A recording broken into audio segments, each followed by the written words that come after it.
I don't know why Luis Ortiz was trying to get Anthony Joshua stripped. He really was trying to get Anthony Joshua stripped.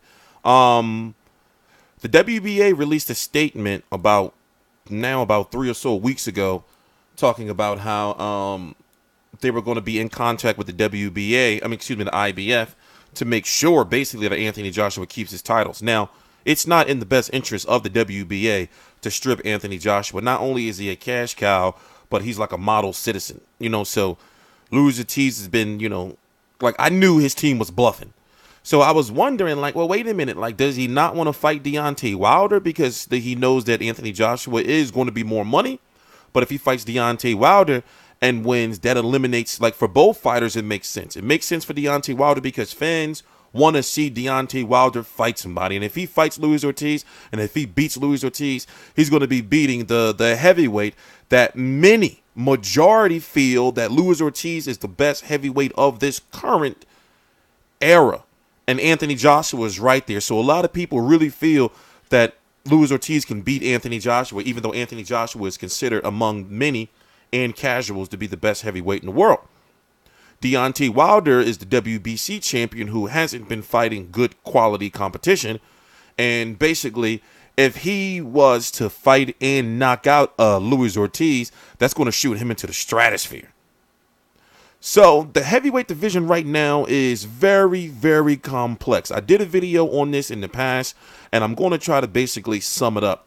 It's like a Game of Thrones type of thing going on right now, and basically Anthony Joshua is at the top of the food chain. However, Anthony Joshua has a mandatory that he has to fight or he will be stripped, and that mandatory is coming from the most strictest and stringent of the boxing organizations in the IBF. He has to fight Pulev. Now, my understanding, I've been hearing that Pulev may not want to fight, but whatever the case may be, they're trying to make it for late October, early November. And it could very well be the same day as Wilder Ortiz. The Wilder Ortiz fight is supposed to take place in the Barclays Center. It'll be I'll be there. Gotta be there for something like that. And Deontay Wilder hasn't fought since he fought. Let's go take a look. This is what we have this for. Let's go take a look at the resumes really quickly. Let me take this off. These dudes do some awesome posters. So another thing, just because you be seeing posters, don't be meaning the fight be official. Unless you see like a poster that's from like Brooklyn Boxing or from like PBC himself. But when you see like these be nice posters that be coming out, but a lot of people for some reason be thinking that when they see these posters, that the fights be official. These are like, considered like fan-made posters. And I'm not saying like a disrespectful way. So let me do it this way. Okay. So then let's look at it, right? 38-0 with 37 KOs. He's 31 years old now. Gerald Washington, this is where he got the nickname Windmill Wilder. With that crazy shit he was throwing. It was real crazy. Chris Arreola, Artur Szpilka, Johan Duhaupas, Eric Molina. But main Stiverne is when he won the championship. So he's going on 3 years as a champion.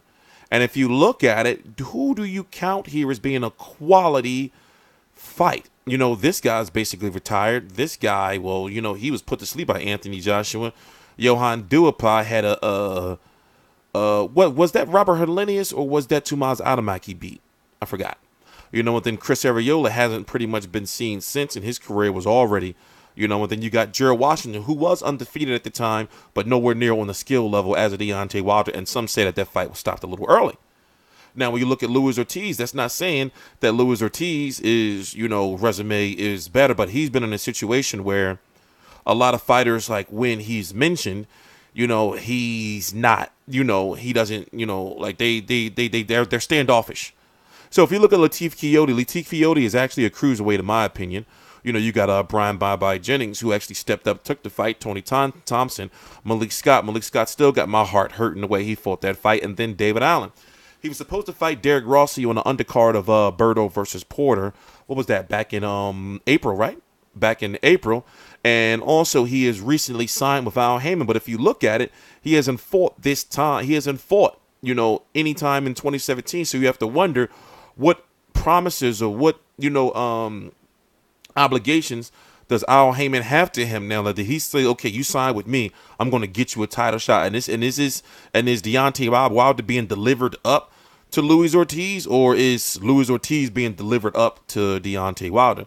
So either way, no matter how you slice it, looking at the heavyweight division, as a whole, looking at the heavyweight division as a whole, there's so much going on and there's so much to explain, so Stiverne is supposed to be, or rumored to be, on the undercard, and he's going to take on Dominic Breazeale. I think Stiverne confirmed this, so a part of him being on the undercard is he's actually taking step-aside money. He's actually taking step-aside money to fight on the undercard, and this may actually be for the WBC interim, believe it or not.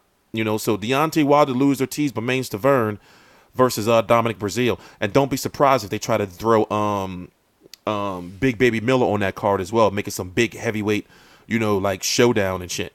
Now, looking at the division overall, as you see, Anthony Joshua, WBA and IBF champion. Then you got Joseph Parker, who's taking on Hughie Fury. Anthony Joshua's already reached out to, Eddie Hearn, the promoter of Anthony Joshua's already had a meeting with Joseph Parker and team down in New Zealand. And Hughie Fury, if he wins, is heavily rumored to be fighting David Haye. David Haye is injured right now, but when he comes back, he will have a high ranking, despite his loss to Tony Bellew. Now, once again, Anthony Joshua has to fight Kubrat Pulev, and then after, he has to fight Luis Ortiz. But it'll be Luis Ortiz if Luis Ortiz beats Deontay Wilder. If Luis Ortiz loses to Deontay Wilder, then basically this is like an eliminator to get the big money fight against Anthony Joshua that they could probably do in some big stadium over there. Also, Luis Ortiz is not as popular of a fighter as Deontay Wilder, so he would gain like a lot of recognition, if he beats Deontay Wilder. So, and then Stiverne, if he beats Dominic Breazeale, is in a very good situation because he gets the winner of all of this. So he's kind of in like a money grab situation because not only is he getting step-aside money, right? He gets step-aside money, he gets money to fight him, and he gets the winner of all these guys. And then these two over here are the trump cards, Joseph Parker, Hughie Fury, and David Haye. Now, you may ask, well, how does Dillian Whyte fare in? Well, Dillian Whyte is likely going to be ordered in an eliminator sometime soon against any of these guys. It could be him versus Derek Chisora again. That's a big money fight. And then Gerald Big Baby Miller is on the outside looking in. And then you have these guys, Alexander Ustinov versus Suez Oquendo, fighting for the WBA world, but nobody gives a rat's ass about that, right? Alexander Povetkin is still in the mix, and also, from my understanding, Deontay Wilder has not gotten paid for the Alexander Povetkin scandal because it's still an appeal and it still hasn't ended yet, and it's still a very complex situation. But regardless, I'm TstreeT Controversy. This is TstreeT Controversy Live. Damn it! Oh, it's over here. There we go. I'm TstreeT Controversy. This is TstreeT Controversy Live. But November the 4th is supposed to be the date, so you have to think right now it's September the 5th, right? September the 4th. So, you would have to think that they will have to announce it soon, but I guess they're going to announce. They've already announced their October 14th card, which is taking place on Showtime at the Barclays Center. And they're having that press conference, so I'm going to guess after they get that up and running, they're going to officially announce Deontay Wilder versus Luis Ortiz. And right now, from what we've been hearing on like the web, is that they're close to finalizing, the deal, with the step aside and things like that. So, this is looking quietly. Heyman is having a very good promoter manager of the year type year with the fights that he's putting on, believe it or not. If you really look at it, if you have to think, man, what if he was doing this shit when PBC first started, It is what it is. I'm TstreeT Controversy. This is TstreeT Controversy Live. I cover every single major fight live. Please subscribe.